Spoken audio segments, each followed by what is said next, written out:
Hi, in this video we can see about the uh, one container, that is a init container.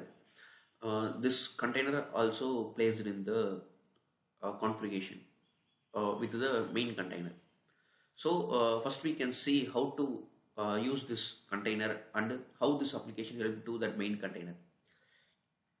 First we can see this container helps to set up the environment and platform and configuration for the main container.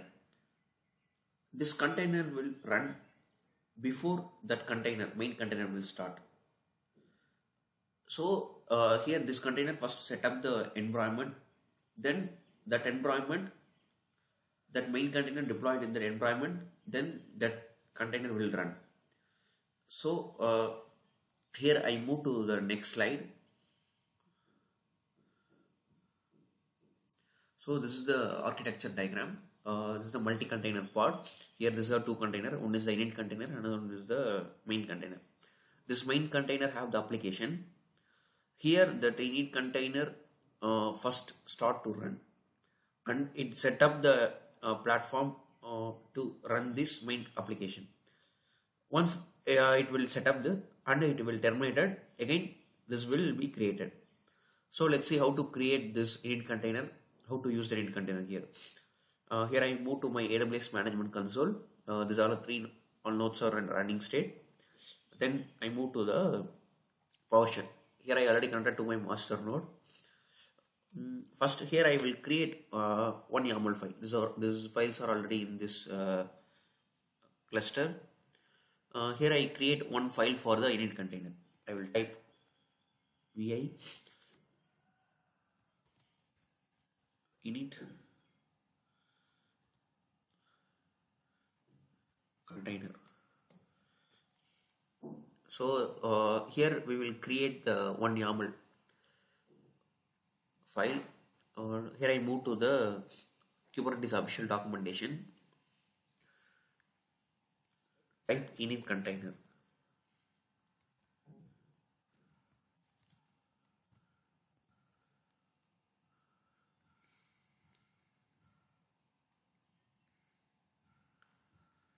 So here they will mention the difference about the init container and the main container.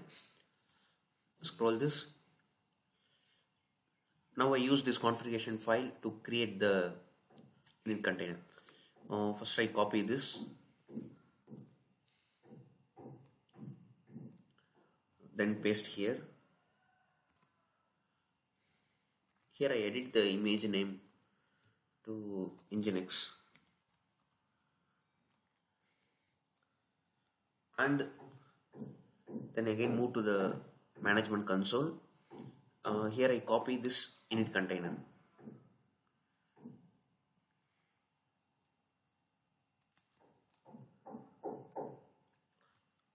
And I paste the init container here. Here I paste this, and here I will add the command for sleep.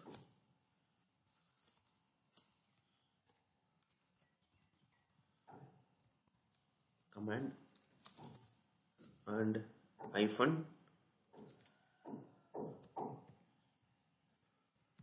sleep. Enter. Then here enter the sleep seconds. I will give 60 seconds. Now our file will ready. The pod name is my app pod 1. This is the label. Here is the init container name init my service, and here also I change the image to Nginx.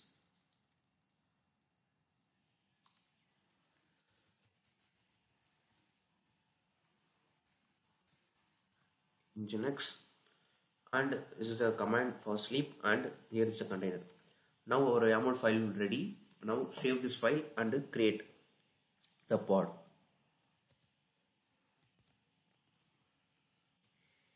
Now here I type kubectl apply -f, then enter the file name.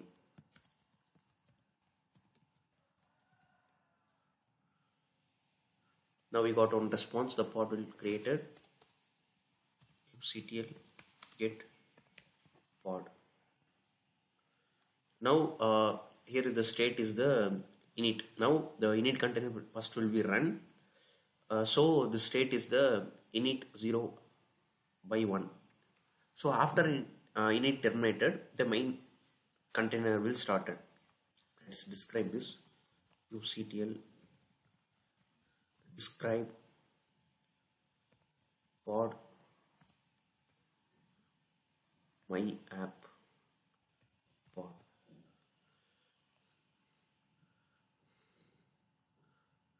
So here you can see init container in running state, and then it is the main container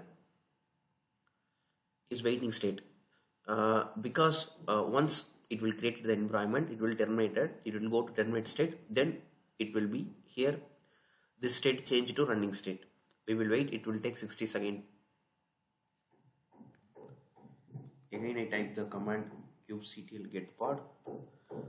Now it moved to the running state because we will give the 1 minute of sleep. So it will complete it. Then now the init container go to the terminated state. It will come to running state. We will again type the command kubectl describe, and here you can see it moved to the terminated. Reason is completed because the environmental setup is completed, so it move to the completed and state terminated. And now the main container will start to run in running state. So this is the way to use the init container for setup the environment for running the main container. Thank you.